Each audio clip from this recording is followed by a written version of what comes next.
हूँ मानसी सुदर्शन। आप देख रहे हैं सिटी मूड न्यूज। मैं आप सभी दर्शकों का करती हूँ स्वागत। अब बढ़ते हैं खबरों की तरफ। खबर रामनगरी अयोध्या से है, जहां पर आज मणि रामदास छावनी परिसर में निःशुल्क चिकित्सा शिविर का भव्य आयोजन किया गया। इसका उद्घाटन अयोध्या राम जन्मभूमि तीर्थ क्षेत्र ट्रस्ट के अध्यक्ष महंत नित्य गोपाल दास ने किया। उन्होंने कार्यक्रम को संबोधित करते हुए कहा है कि मानव जीवन में प्राकृतिक चिकित्सा की बड़ी महत्ता है। आज हम अंग्रेजी दवाओं की ओर बढ़कर अपने शरीर को हानि पहुंचा रहे हैं। हम सभी को खान पान ठीक करके प्राकृतिक चिकित्सा अपनानी चाहिए। प्राकृतिक चिकित्सा से मानव शरीर को कोई हानि नहीं होती है और शरीर स्वस्थ बना रहता है। इस शिविर के आयोजक शेनमैन हेल्पिंग हैंड्स के प्रमुख डॉक्टर संतोष पांडे को शिविर आयोजित करने हेतु बधाई दी और उनकी टीम के प्रति आभार ज्ञापित किया। शिविर के आयोजक डॉक्टर संतोष पांडे ने मुख्य अतिथि महंत नित्य गोपाल दास का स्वागत सत्कार किया। उन्होंने बताया कि निःशुल्क चिकित्सा शिविर में हजारों मरीज साधु संतों का फ्री में जांच इलाज किया गया और सभी लोग लाभान्वित हुए। इस मौके पर डॉक्टर ब्रजेश रावल, डॉक्टर सरोज आदि लोग उपस्थित रहे। डॉक्टर साहब, निःशुल्क चिकित्सा शिविर का आज यहाँ पे मणि रामदास छावनी के अस्पताल में आयोजित किया गया है। क्या उद्देश्य है इसका? सबसे पहला उद्देश्य तो ये है कि लोगों तक प्राकृतिक चिकित्सा को पहुँचाया जाए। Acupuncture, acupressure, even homeopathy, Ayurveda को इस तरह से प्रसारित किया जा सके जिससे लोगों को बहुत सारी बीमारियों में बिना किसी केमिकल इंडल्स के, बिना किसी रासायनिक चिकित्सा के उनके स्वास्थ्य को लाभ दिया जा सके। यही हमारा मेन मकसद है। कहाँ से पेशेंट आए होंगे लगभग और किस रोग से संबंधित होंगे? कितनी संख्या में लगभग आए होंगे एक अनुमान के अनुसार? अनुमान के अनुसार अभी तक मुझे लगता है 200 लोग तो होंगे और पूरे दिन की चिकित्सा है। एक्चुअली पूरे दिन हम लोग लगभग 5 से 6 बजे तक हैं। मोस्टली हमारे कैंप्स में 500 से लेके 2-2 हज़ार, 2,500 लोग तक जुटते हैं। और यहाँ पे अभी मैंने देखा सिद्धार्थ नगर से लेके बहराइच तक के लोग आए हुए हैं और काफ़ी बेहतरीन लोगों तक शिविर की सूचना पहुँची है। तो मुझे लगता है कल तक हम लोग लगभग 2,000 पेशेंट तक देख सकेंगे। कितने दिन तक चलेगा ये शिविर? ये आज और कल 2 दिन का शिविर है। मोस्टली हम लोग जहाँ भी जाते हैं हमारा मकसद रहता है पेशेंट उस तरह के पेशेंटों को देखना जो काफ़ी पेन से जूझ रहे हैं, काफ़ी दर्द जिसको हो, सर दर्द हो, गर्दन का दर्द, घुटने का दर्द, कमर का दर्द, साइटिका, जिससे लोग सालों से पीड़ित हैं, फ्रोजन शोल्डर, जो कभी कभी 2 दिन के अंदर भी हमने देखा है कि बहुत सारे पेशेंट ठीक हो जाते हैं। तो हमारी मेन मकसद यही है यहाँ पे आने की कि इन चिकित्साओं से लोगों को अवगत कराया जाए, लोगों तक पहुँचाया जाए, जिससे यहाँ पे भी जैसे लखनऊ में भी डॉक्टर्स होंगे, मुझे लगता है फैजाबाद में भी कोई ना कोई होगा। एक बार लोग जानेंगे तो उन तक पहुँचेंगे और बिना किसी केमिकल के, जो हमारा मेन मकसद है। चूँकि हम लोग प्राकृतिक चिकित्सक हैं, हमारा प्रचार प्रसार प्रकृति के तरफ है, तो हम चाहते हैं लोगों को बिना किसी दवा के इलाज दिया जाए और उनको लाभ हुए। डॉक्टर साहब, आपका नाम क्या है और इस शिविर जो आयोजित किया गया है इसमें क्या होगा आपका? जी, मेरा नाम डॉक्टर संतोष पांडे है। मैं मुंबई से हूँ और हमारा NGO है जिसको हम शेनमैन हेल्पिंग हैंड बोलते हैं। उसके साथ रिजुआ एनर्जी सेंटर करके हमारा क्लिनिक है जो ऐसे चिकित्साओं को प्रसार करता है और इस तरह से NGO चलाता है जिससे लोगों तक पहुंचा जा सके। हमारा मकसद लगभग 50,000 से 1 लाख फ्री पर ईयर है और हम काफ़ी हद तक पहुंच पा रहे हैं और बहुत सारे लोगों को हम लोग लाभ दे सकते हैं। उसके साथ साथ हमारी जो अभी हमने लास्ट कुछ महीनों से हम लोग हर महीने लगभग सेना के साथ जुड़ के काम करते हैं। हमारी चिकित्सा फोर्सेस के साथ लेके जाते हैं, उनके साथ बॉर्डर्स पे उनके साथ काम कर रहे हैं और उससे बहुत अच्छा प्रतिसाद मिलता है। इस नाते हमारा भी प्रतिष्ठित पीठ हरिओम धाम गोपाल मंदिर निर्मोही बाजार के पूर्वाचार्य जगत गुरु रामानंदाचार्य स्वामी महाराज को संतों ने भावभीन श्रद्धांजलि दी। उनकी पुण्यतिथि महोत्सव का शनिवार मंदिर प्रांगण में एक श्रद्धालु सभा आयोजित हुई, जिसमें संत महान धर्माचार्यों ने पूर्वाचार्य महंत के चित्रपट पर श्रद्धा सुमन अर्पित कर नमन किया। संतों ने साकेतवासी महंत के कृतव्य व्यक्तित्व पर प्रकाश डाला। इस मौके पर पीठ के वर्तमान पीठाधीश्वर जगत गुरु स्वामी राम दिनेशाचार्य महाराज ने कहा कि उनके गुरुदेव अप्रीतम प्रतिभा के धनी थे। वह प्रकांड विद्वान थे, उन्हें महारत हासिल थी। गुरुदेव हम सबके बीच नहीं है, लेकिन उनका यश और कीर्ति हमेशा रहेगा। उनके बतलाए हुए मार्ग का अनुसरण कर आगे बढ़ता रहूँगा। साथ ही साथ मंदिर के सर्वांगीण विकास में कृत संकल्पित भी हूँ। आश्रम दिन प्रतिदिन उत्तरोत्तर समृद्धि की ओर अग्रसर है। स्वामी रामादिनेशाचार्य महाराज ने पधारते हुए संत महंतों व धर्माचार्यों का स्वागत सत्कार किया। यूपी के नवनिर्वाचित भाजपा के प्रदेश महामंत्री धर्मपाल सिंह अयोध्या पहुंचे। यहां उन्होंने सबसे पहले अयोध्या के हनुमानगढ़ी व राम जन्मभूमि पर दर्शन पूजन किया, तो वहीं अयोध्या में संगठन के कार्यकर्ताओं के साथ बैठक की। नगर निकाय चुनाव और 2024 के लोकसभा चुनाव की तैयारियों पर मंथन किया। जानकारी देते हुए महानगर अध्यक्ष अभिषेक मिश्रा ने बताया कि अयोध्या जिले व महानगर की बैठक हो रही है। आगामी 2024 के चुनाव की तैयारियां कहाँ हैं? हमारी पार्टी की तैयारी सदैव ही चलती रहती है। जनता के बीच जा कर के हमारे कार्यकर्ता निरंतर काम करते रहते हैं। आगे जो भी चुनाव आता है उस पर हमारी पार्टी हमेशा तैयार रहती है। हनुमानगढ़ी भी गए, कई जगह गए, तो संगठन को देखते हुए क्या तैयारी कर रहे? जैसे 2024 का चुनाव है और फिर उसके बाद चुनाव महापालिका का भी है, तो क्या संगठन तैयार हो? देखिए, आज संगठन महामंत्री माननीय धर्मपाल जी भाई साहब का आगमन, वैसे तो अयोध्या की नगरी में सबसे पहले रामलला के और हनुमान जी के दर्शन पूजन का, और उसके बाद उन्होंने भारतीय जनता पार्टी के लिए आशीर्वाद मांगा है। उसके उपरांत संगठन की बैठक अयोध्या जिला और अयोध्या महानगर की कार्यकर्ताओं के साथ हो रही है। अभी तो यह पहली बैठक है, परिचय बैठक है। जहाँ तक सवाल आगामी चुनावों की तैयारियों का है, तो भारतीय जनता पार्टी स्पेशली कभी कोई तैयारी नहीं करती। हमारी तैयारी सदैव चलती रहती है। निरंतर हमारे कार्यकर्ता जनता के बीच काम करते रहते हैं। केंद्र और राज्य सरकार की जो जनकल्याणकारी योजनाएं हैं उनको घर घर तक पहुंचाने का काम हमारे कार्यकर्ता कर रहे हैं। तो आगे जो भी चुनाव आएगा उसके लिए पार्टी हमेशा तैयार रहती है और बहुत अच्छे बहुमत से हम लोग आगामी सभी चुनाव को जीतने वाले हैं। चुनाव के दौरान संगठन का क्या रूप होता है, उसकी क्या विशेष तैयारी होती है जो संगठन का माना जाता है? देखिए, संगठन मैंने आपको बताया ना कि संगठन भारतीय जनता पार्टी का बूथ लेवल तक है। हमारा पूरा स्ट्रक्चर संगठन का सदैव तैयार रहता है और सेवा ही संगठन है। इस भावना को लेकर हम लोग जनता के बीच काम करते हैं। तो राजनीति भारतीय जनता पार्टी के लिए केवल सत्ता प्राप्ति का माध्यम नहीं है, बल्कि सेवा का भी माध्यम है। इसके अनुसार हम सभी कार्यकर्ता काम करते हैं और मुझे लगता है कि भगवान श्री राम की पावन धरती अयोध्या में हम सभी कार्यकर्ताओं का पार्टी के लिए। राम मंदिर फैसले के बाद अयोध्या में जमीन की कीमतें आसमान चूमने लगी हैं और अयोध्या को भूमाफियों ने अपना दूसरा घर बना लिया है। ताज़ा मामला दर्शन नगर स्थित कूड़ा केशवपुर का है, जहां पर एक 72 वर्षीय लक्ष्मण दास बाधवा तहसील दिवस पर अपनी ज़मीन की फरियाद लेकर उच्च अधिकारियों से शिकायत की। वहीं उन्होंने तहसील प्रशासन के ऊपर आरोप लगाते हुए कहा है कि तहसील प्रशासन भूमाफियाओं के साथ मिलकर उनकी ज़मीन पर कब्जा कर रहे हैं। पीड़ित शिकायतकर्ता लक्ष्मण दास ने बताया कि तहसील प्रशासन की लेखपाल और कानूनगो ने मिलकर 3 बीघा ज़मीन बिकवा दी, जिसकी शिकायत हम लगातार 5 वर्षों से तहसील दिवस पर उच्च अधिकारियों से कर रहे हैं, लेकिन कोई सुनवाई नहीं हो रही है। भूमाफिया के दबाव में तहसील प्रशासन हेराफेरी करने का काम कर रहा है। हमारी सरकार से निवेदन है कि हमारी ज़मीन का बंटवारा कर समस्या का समाधान किया जाए।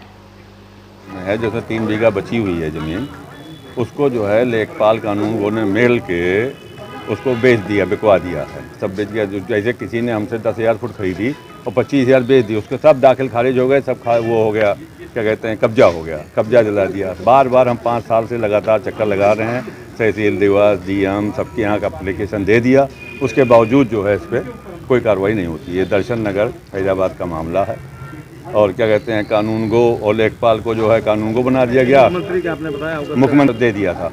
अब लेकिन सब क्या यहाँ पर आता है तो ये कहते हैं कि कोर्ट में मामला चल रहा है, इसलिए इसको जो है वो हम नहीं कर सकते, जबकि हम भ्रष्टाचार का मामला दे रहे हैं कि जो 10,000 खरीदा वो 10,000 से ज़्यादा कैसे बेच सकता है। वो 25,000 बेच दिया, उसके बाद भी कह रहे हैं कि वो अपनी बेच रहा है। और उसके बाद सब बिक गई ज़मीन जो है। अच्छा, आप कह रहे हैं उसका बंटवारा कर दीजिए, वो भी नहीं कर रहे हैं। उल्टा जी आज 4 साल से जो मुकदमा है बंटवारे का, 5 साल से उसको लटकाए हुए हैं। उसमें कोई डेट पे डेट देते थे, कोई काम नहीं करते। कि हमारी ज़मीन अलग कर दी जाए, हमारी ज़मीन जो अलग कर दी जाए। बस ये जो ज़मीन जो है आपकी, ये पुश्तैनी है। किससे खरीदा था आपने? राजा अयोध्या से खरीदा था हमने सन 78 में, 79 में। बदमी से कब तो बेचा? वो 2013 में बेचा था।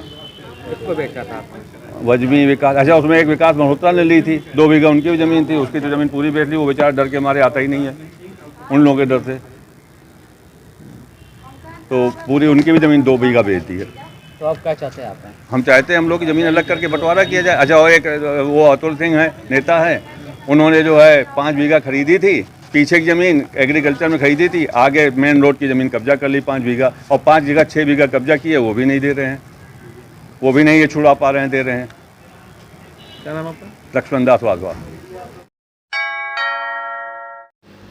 रामनगरी अयोध्या में अवैध तरीके से चल रहे हनुमत पैलेस का मामला खत्म होने का नाम नहीं ले रहा है, क्योंकि अभी तक हनुमत पैलेस के मालिक के खिलाफ कोई भी कार्रवाई नहीं की गई है, जिसको लेकर आज तहसील सदर परिसर में पीड़ित के साथ भगवा रक्षक दल के राष्ट्रीय प्रवक्ता महामंडलेश्वर राजीव लोधेश्वर महाराज पहुंचे, जहां उन्होंने मामले को लेकर एसडीएम से मुलाकात की।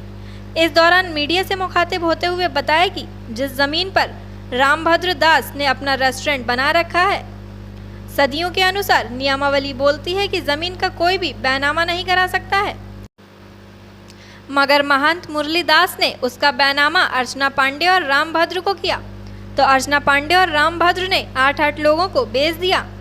उस जमीन पर हमारे कोर्ट के स्टे ऑर्डर थे। उन्होंने कहा कि अधिकारियों के कान में कोई भी जू नहीं रेंग रही है। जब हम एसडीएम साहब से मिलने पहुंचे, उन्होंने हमारी पत्रावली नियमावली को पढ़ा ही नहीं और बिना पढ़े ही उसे कोतवाली जांच के लिए भेज दिया। इसी हवा हवाई के चक्कर में आज हम लोग चक्कर काट रहे हैं। तो वहीं अयोध्या जिला प्रशासन को अल्टीमेट देते हुए कहा है कि दिन हमारे पास बकाया है।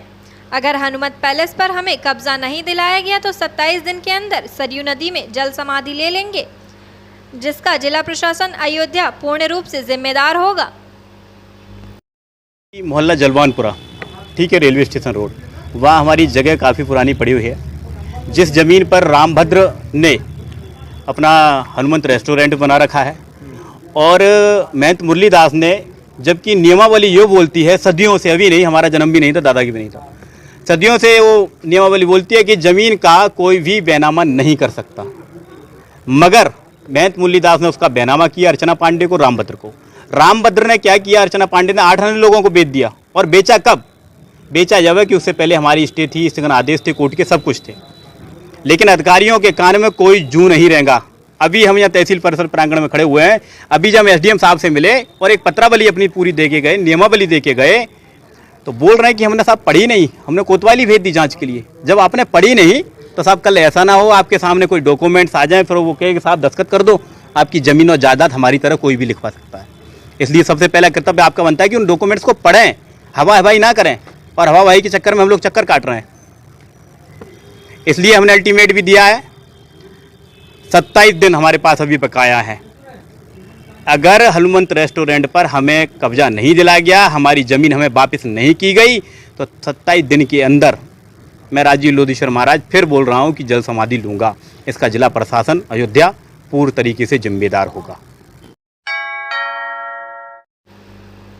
गुप्तार घाट से लेकर धर्मनगरी अयोध्या तक करीब 10 किलोमीटर की दूरी में यह हाईटेक क्रूज चलाया जाएगा। इस क्रूज को बनाने में करीब 9 करोड़ रुपए की लागत आने का अनुमान है। खास बात यह है कि क्रूज देश का पहला सोलर क्रूज होगा, जिसका नाम रामायण क्रूज रखा गया है। इस क्रूज को बनाने के लिए नाबार्ड ओशियन इलेक्ट्रिफाइड कंपनी को हायर किया गया है। केरल के कोच्चि की ये कंपनी अब अयोध्या में सरयू नदी के किनारे 25 मीटर लंबा 8 मीटर चौड़ा डबल डेकर क्रूज बनाएगी। यह क्रूज अत्याधुनिक सुविधा से लैस होगा। अयोध्या के डीएम नीतीश कुमार का कहना है कि क्रूज में लगभग 150 लोगों की बैठने की व्यवस्था होगी। काफ़ी समय से क्रूज स्टेशन निर्माण के लिए भूमि की तलाश की जा रही थी। सरयू नदी से सटी भूमि का चयन कर लिया गया है।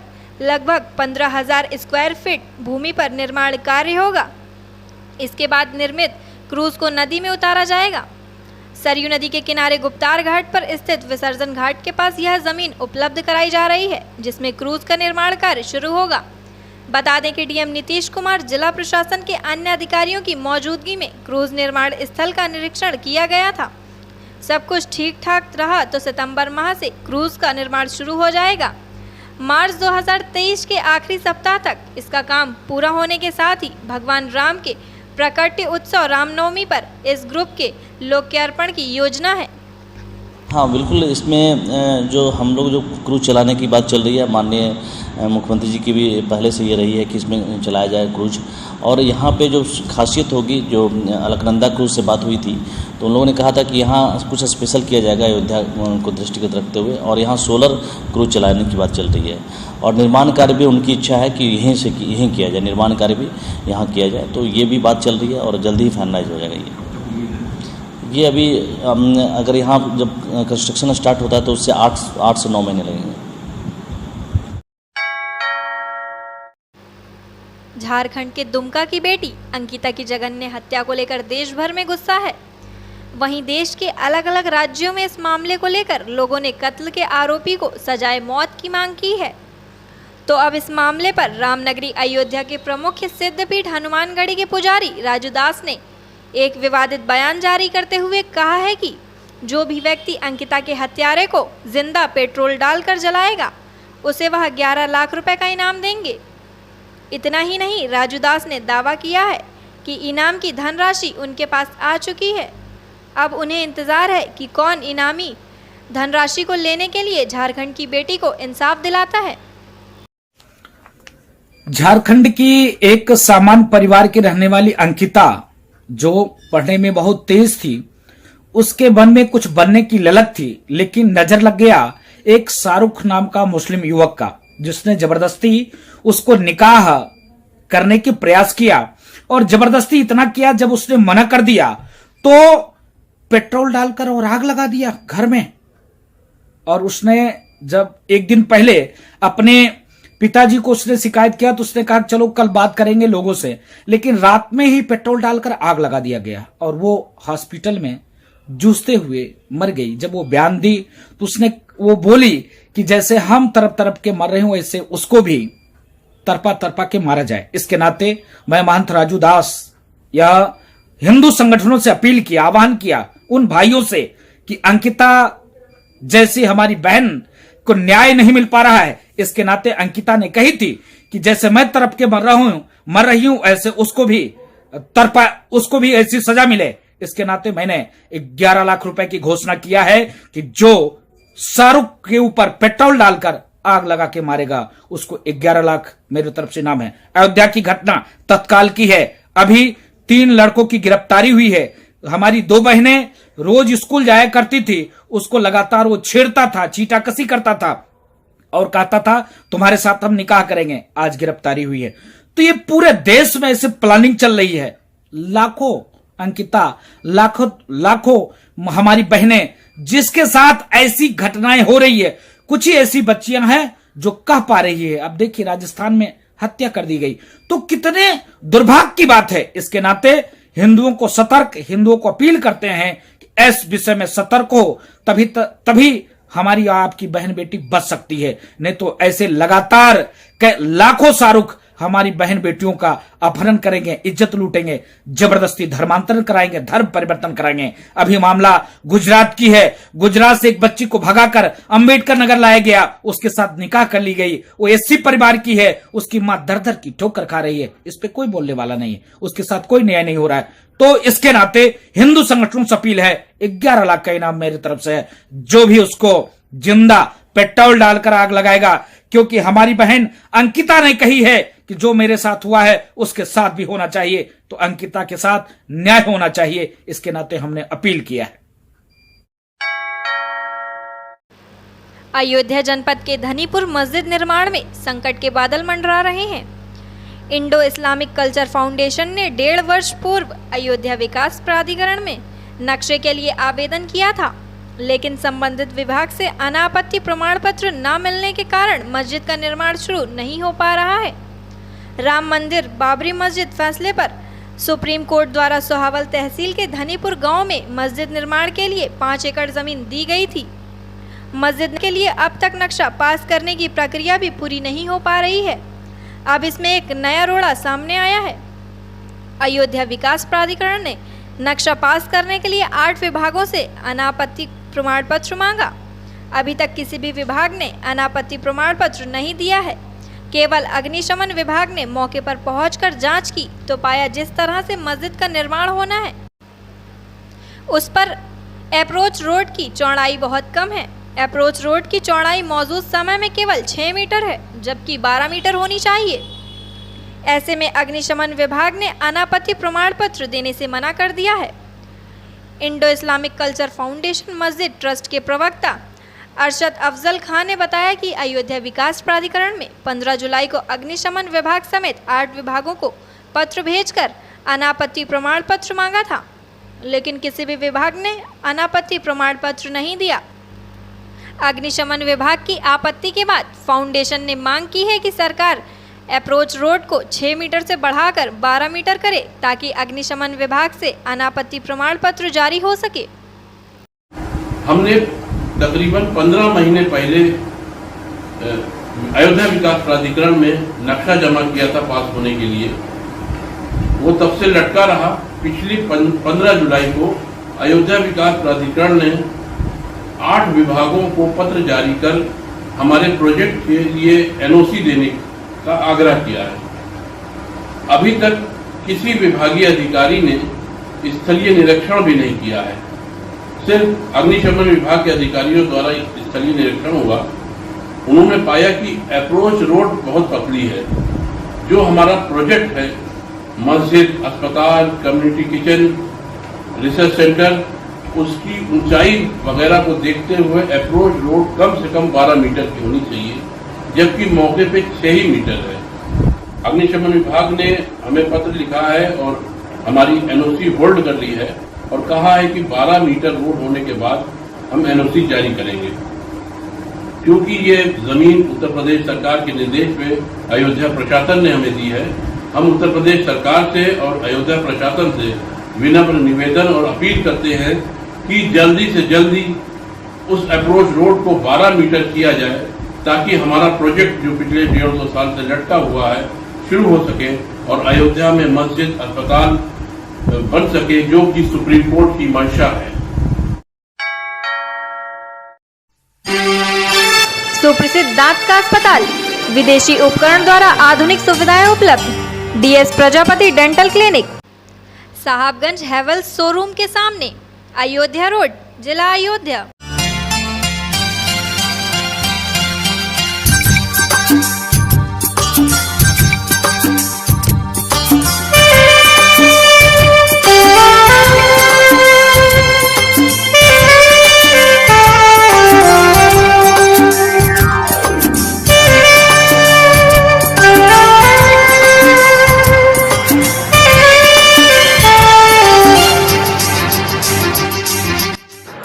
दांतों की सफाई अल्ट्रासोनिक आधुनिक उपकरणों के द्वारा की जाती है। पारिये का संपूर्ण इलाज किया जाता है। टेढ़े मेढ़े बाहर व अंदर निकले दांतों को सीधा किया जाता है। रिमूवल तार, फिक्स तार लगाने की सुविधा। लाइट की और विदेश मशीन द्वारा टूटे हुए दांतों को सुंदर बनाया जाता है। दांतों में लगे कीड़ों को बिना दांत निकाले रूट कैनल इलाज द्वारा सही किया जाता है। फिक्स दांत लगाए जाते हैं। डॉक्टर रोहित प्रजापति व डॉक्टर शालिनी प्रजापति।